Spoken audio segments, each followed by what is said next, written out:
This is in the matter of the Long children, file 24137. All right, we are on record for the initial disposition, which has been docketed for today.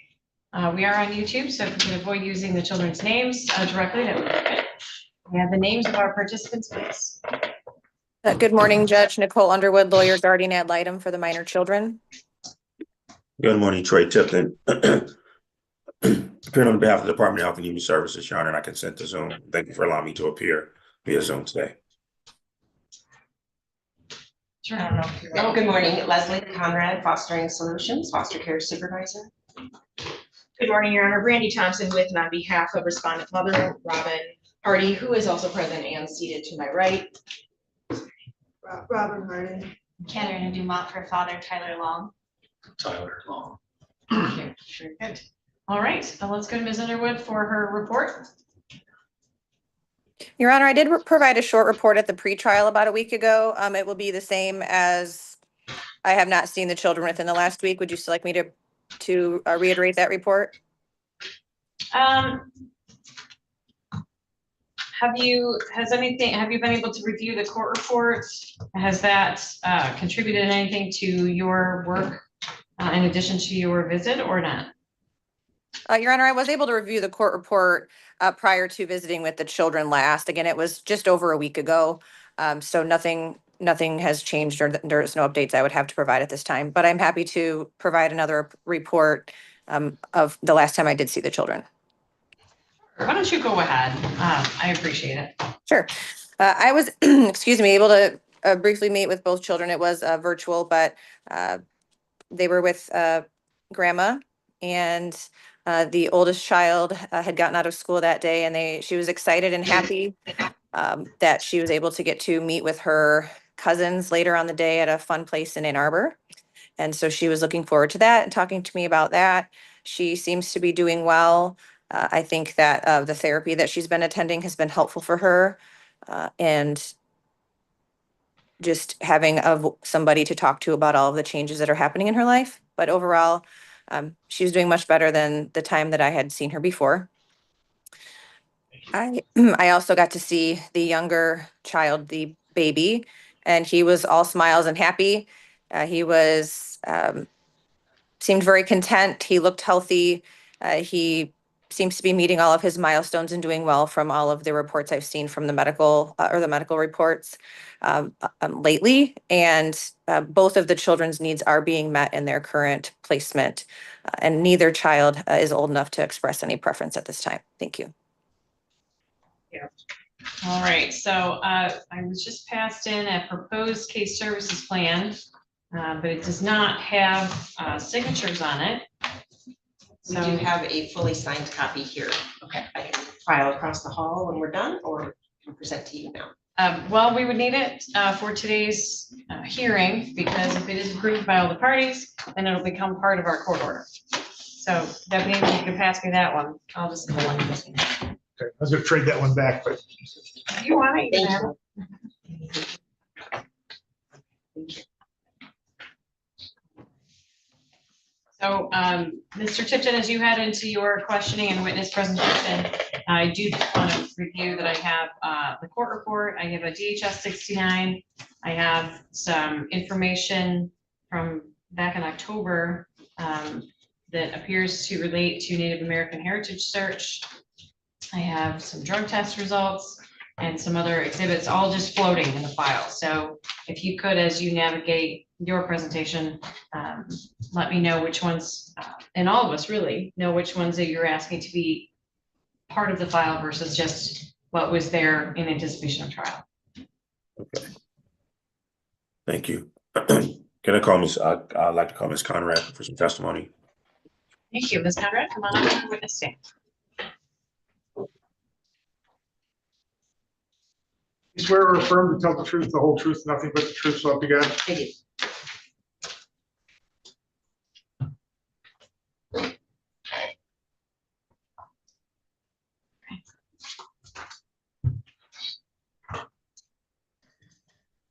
Go ahead whenever you're ready. Thank you. Ms. Conrad, you are the foster care specialist assigned to AL and RL's case. I was Correct. assigned as a specialist as of December 13th, 2024, and then moved to a supervisor role in the case on March 24th of 2025. And you prepared an initial case service plan for this case? Yes, and the court report. And the court report, and that's dated March 26th of 2025? Correct. Okay. And you also prepared a DHS 69. Is that for placement? I mean, I'm not sorry, not for placement, but for a foster care specialist change? Correct. Okay. And also, okay. Now, in regards to the case service plan for the parents, you had the opportunity to go over the case service plan for both parents? Yes. Okay. So in regards to Ms. Hardy, are you requiring her to participate in any type of parenting education classes? Yes. Okay. And is that the same for Mr. Long also? Yes. And is there a need for psychological evaluation for either or both parents? Yes. Okay, for both parents? Correct. Okay. And you're requiring the parents to maintain suitable housing and legal source of income? They are both required to maintain suitable housing. The income is not required for both parents if one income in the household is sufficient. Okay, is either parent working at this time? Yes, Mr. Long is working. Okay. And is that's sufficient to provide for the household? Correct. Okay. Is there a need for individual therapy for the parents? It is anticipated, yes. We are going to start with the psychological evaluations and then use those recommendations to guide the next steps for treatment for both parents. And what type of parenting time? Well, let me strike that. So the parents are having parenting time that's supervised by the grandparents? Primarily, yes. Okay. The maternal go ahead. No.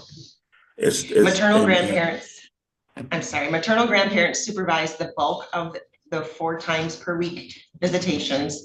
There are occasions where paternal grandfather, who's been approved by the agency, supervises some of the time, and then the agency supervises 2 hours a week.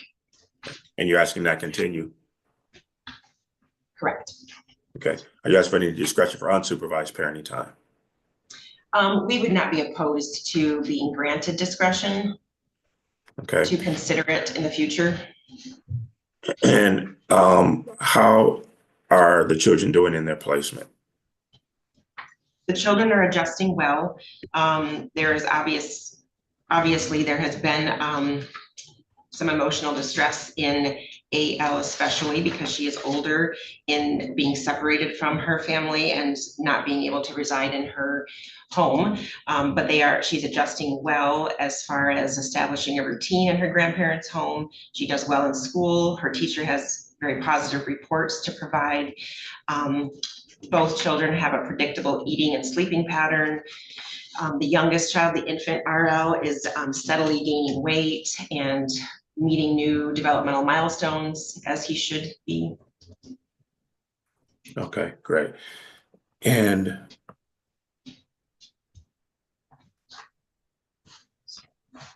all right, thank you. I have nothing further. Thank you. Your Honor, at this time, I would ask the court to admit the case service plan, the court report, the DHS, the DHS 69.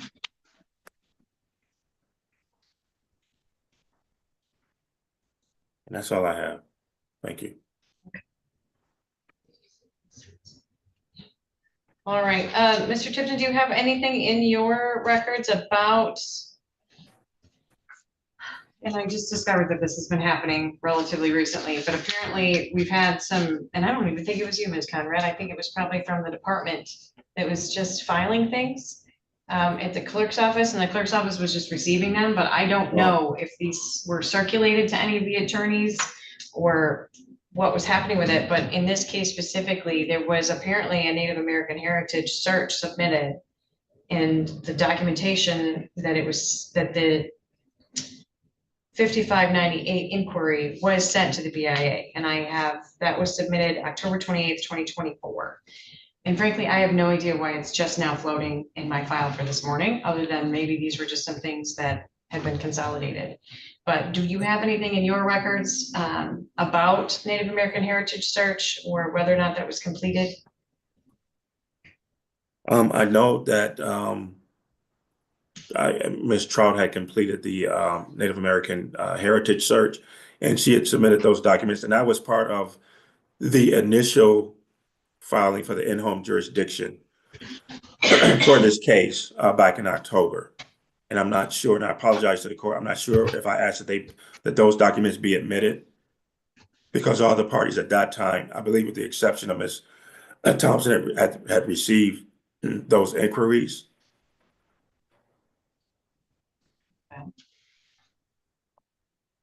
Your Honor, if I may, I believe the last time that we were here, it was indicated, I didn't receive the actual packet of the inquiries, but I believe one of the workers testified that it had been sent and had been received by I apologize, I'm not sure what tribe that received it, but I did get a copy of the card or the return card showing that had been received, but that they had not received any response yet from the tribe. And that was I believe that was last week when we were here. Okay. Yeah, this is just weird. So the petition references that the 5598 was completed and mailed to the BIA, but that no responses have been received. The one I have from October has the green card that indicates that the BIA received it September 27th.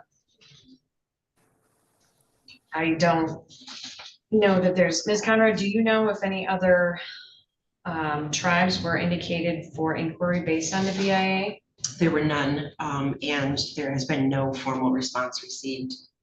So we have the 5598 and we have the green card stating that the BIA received. Okay. Does anyone have an objection to me incorporating this as part of our file officially so that we have this Native American heritage search on the record? No, Your Honor. No objection. No objection. All right, so I'm gonna receive that. That'll be our exhibit 3 for today. And then it looks like the rest of these were maybe just things that were prepared in anticipation of trial. I know we had the University of Michigan exhibit that was agreed to be admitted last time.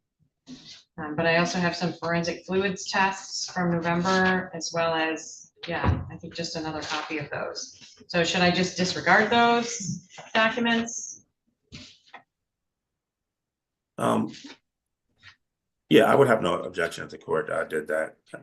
I think that was a part of the initial case when the department filed for in-home jurisdiction. And I think Imam was voluntarily submitting drug screens to the department.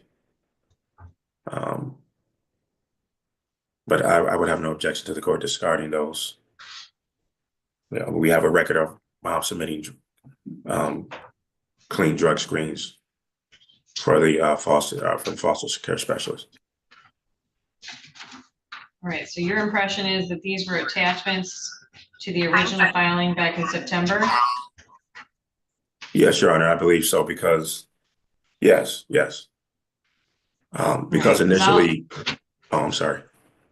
That's okay. I was just gonna tell you, the only attachment that I have to the original filing in September is 2 AOP certificates.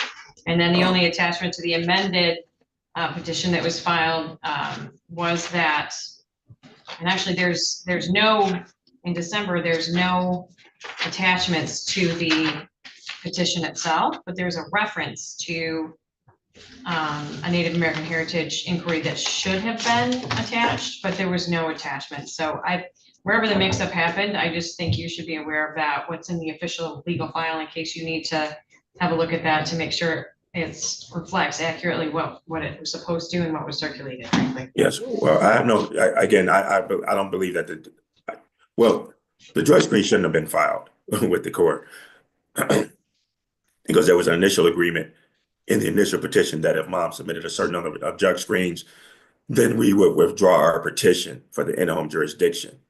Then unfortunately, these new allegations arose, which sparked the amended petition. So I don't believe that those drug screens should have been filed at all. So I would ask the court to discard them. All right. Any objections? No objection. I'm in No agreement, objection. and I'm not sure specifically, I don't think I have those specific tests either, so. Do you want them? You can have my copy. I mean, I'll take them. All right. All right, Deputy. Completeness of my file. Sure. They reflect that they were received by the clerk of the court November 18th, but I'm disregarding them. Okay, thank you. There's 2 drug screens and then some Trinity Health records, so those are gone. All right. So I will receive then the court report, the DHS 69, and that Native American Heritage Search. Any questions for this witness, Ms. Dumont? Ms. Conrad, you touched on the fact that you would like to have the discretion of supervised or unsupervised parenting time in the future. I'm not requesting that, but I would not oppose it. Okay, so how quickly do you think we could get to some unsupervised parenting time? It's not something that the agency plans to do immediately. There are so many question marks about how the youngest child in this case was injured in the care of the parents. And so I believe some assessments need to take place and some information gathered by some service providers before we could consider that. And is there anything specifically you want Mr. Long to work on, or other than getting the psychological evaluation done and continuing his employment? Yep, the psychological evaluation would be our primary start, because that will give us recommendations to go from, and the agency will assist Mr. Long in making a referral for that and getting that moving. Yes. Thank you. And Ms. Conrad, with just a follow up on that, I think we can all agree that time is of an essence in this case due to the ages of the children, correct? Correct. And they've been out of the home for some time at this point, correct? Correct. When do you believe that you'll be making the referral for those psychologicals for mom and dad? The paperwork will be completed next week, at the end of next week. And will you be contacting the parents? To specifically, like, I'm sorry, in what way? When the referral is ready to go so that they know what they need to do? Yes, we will provide the psychologist that DHHS contracts with the parents' contact information for scheduling purposes. Okay. Yes. And with regard to the drug testing, Ms. Hardy, I believe we started official DHHS drug testing in January, is that correct? End of December, beginning of January, yes. Okay, and moving forward this year, has Ms. Hardy had any positive drug tests? No. Okay, and am I correct, and she has been testing once weekly? Correct, approximately. Okay, and is it your intent to reduce those, the amount of that drug testing at this time? Yes, Okay. And is that to 2 times a month then?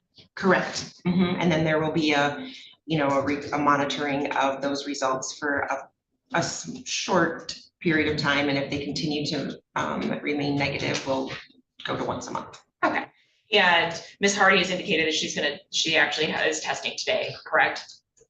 I heard that from you, yes. Okay, all right, and so then this would be maybe week 1 and we would skip every other week Correct, moving forward. correct. Okay, I just want to make sure everybody understands what we are doing moving over, so there's no miscommunication as far as that is concerned. Correct.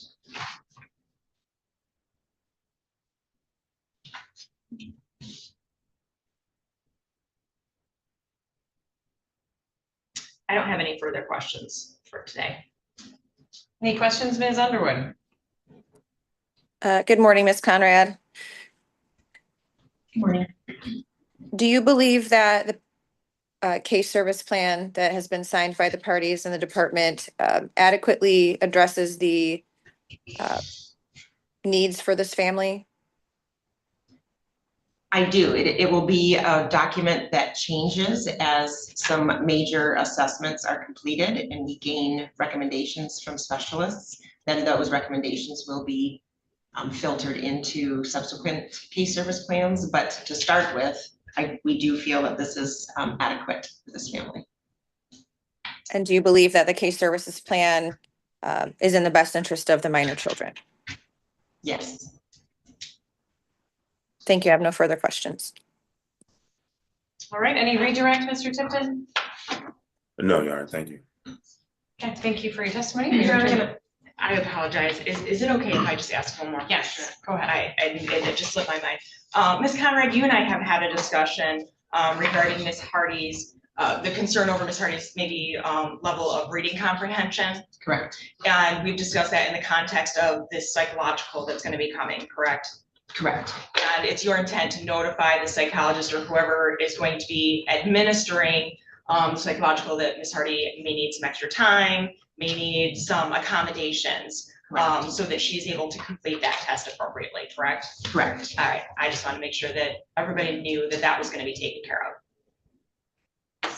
Thank you. All right, May Mr. I? Monk, I'm sorry. go I have ahead. a quick question for the court, if I may. I'll try. One of the components of the case service plan is that the parents cooperate with a comprehensive trauma assessment for AL, who is 6 years old and potentially has witnessed trauma in her history. We would need that assessment court ordered at this time to be paid for by DHHS. If you could incorporate that into our court order today, that would be helpful to the case. Any objections? No objection. Very well, I'll be happy to do that. Thank you. Thank you. All right, any other witnesses today, Mr. Tipton? No, Your Honor, thank you. Okay, Ms. Dumont, No, Your Honor. Ms. Thompson? No. Ms. Underwood? No, Your Honor, thank you. Well, comments in closing? Your Honor, thank you. I ask the court to adopt the recommendation. Ms. Conrad, I believe that those recommendations are reasonable, with the addition of the parents cooperating with AL having a trauma based assessment. As far as the parenting time, we would ask the court to maintain the status quo. It doesn't appear from Ms. Conrad's testimony that they're ready for unsupervised parenting time. I guess, the court could still leave it to the discretion of the department. But the recommendations as outlined, I'm sorry, I'm getting over.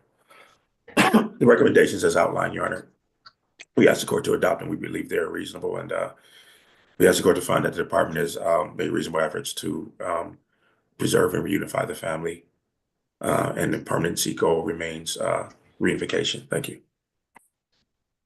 Thank you. Any comments, Ms. Dumont? Your Honor, we would also ask the court to adopt the case service plan. Mr. Long is currently employed. He's already taken some parenting classes as well, so he's well on his way to completing it.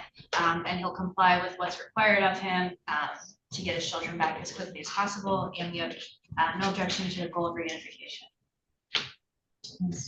Thank you, Your Honor. Ms. Hardy has also completed some parenting classes, trying to get a head start on this case service plan. As it was indicated, she's been taking weekly drug screens, all of which have been negative. Is from the entire 2025. Parenting time is going well. They intend to, or she intends to comply with the case service plan. So I am fine with the court adopting that. I would ask that the court modify the current court order to allow DHH the discretion to move forward to unsupervised visits. As the case worker indicated, we have some pretty big evaluations coming up, and they may be making some recommendations. But I think it would be disingenuous to assume that those would all be negative recommendations. They may be very positive. And as she indicated, Aaliyah is struggling with, being away from mom and dad. So I think that discretion would be appropriate if those recommendations from the trauma assessment provider or the psychologist recommend moving to some type of unsupervised or increased visitation. Thank you. Ms. Underwood? Your Honor, I would also request the court to adopt the initial case services plan. I do believe that it is in the best interest of the children and addresses the barriers for reunification and the reason why we are before the court today. I believe that it does it will be in the best interest of the children. And I am not opposed to an order that would give the department discretion to increase or modify parenting time pending results from service providers and other reports that are forthcoming. Thank you.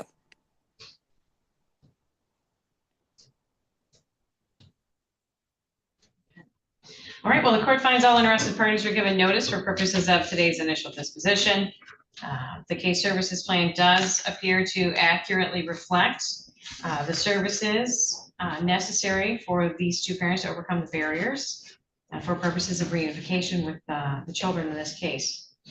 I will order the trauma assessment as well as parenting assessments, and the order will reflect that the parenting time is supervised, but that it may be modified to follow the recommendations made by any trauma assessment and or parenting time assessment as those come through.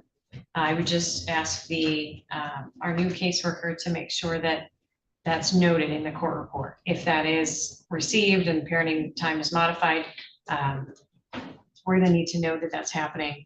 I'm interested in seeing the psychological evaluation and those trauma assessments. And if there's any question whatsoever about whether or not it's a good idea to move forward with those recommendations, I would encourage you to reach out to Ms. Underwood to get her concurrence on that before moving forward, and even consider submitting a stipulated order noting that.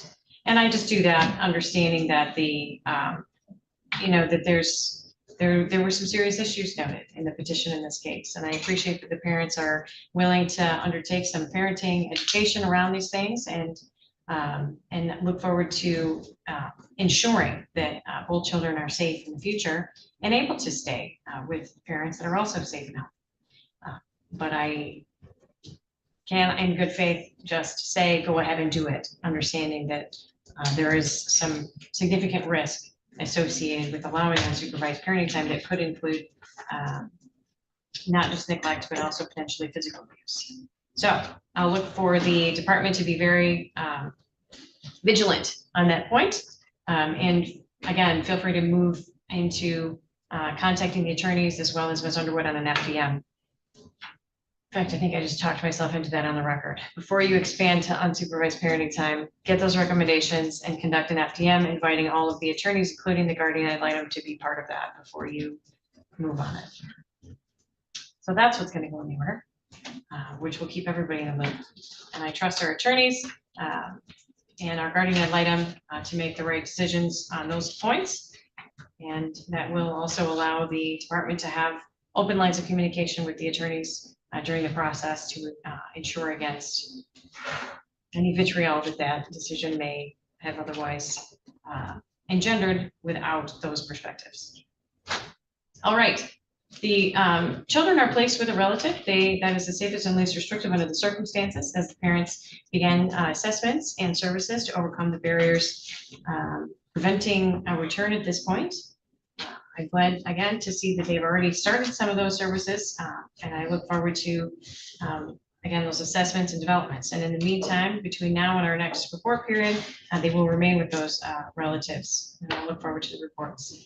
Our guardian ad litem and our case workers are all in compliance with their obligations. Thank you also to our litigators and the parents and all of the family and support systems that are in place for both the parents and the children at this time for this case. I'd like to offer to you, and Ms. Thompson, I know is coming in from out of town, and so is Mr. Tipton. I have the afternoon of June 30th at 2:30, or the afternoon of July 1st, which is Monday or a Tuesday. On Tuesday, I have 1:30 or 2:30. But if Monday works better, it's a 2:30 spot. Sorry here. That's quite all right. June 30th at 2:30, or July 1st at 1:30 or 2:30. I think I'm available July 1st at either time, Your Honor. On June 30th, I have a matter at 2:30. June or July 1st is fine. 1:30 or 2:30, any preferences? Makes no difference to me. All right, let's go for 1:30 on Tuesday, July 1st for our first review of the progress that the parents are making. And I will adopt the case services plan that will become part of today's court order. It will be attached to the order in addition to the advice of rights. So that's all for today. Best of luck to you moving forward. I'll have the order ready, but it won't be probably for another 10 or 15 minutes. So it's up to you if you want to wait for it. Unless there's any questions, that's all for today. Thank you, Your Honor.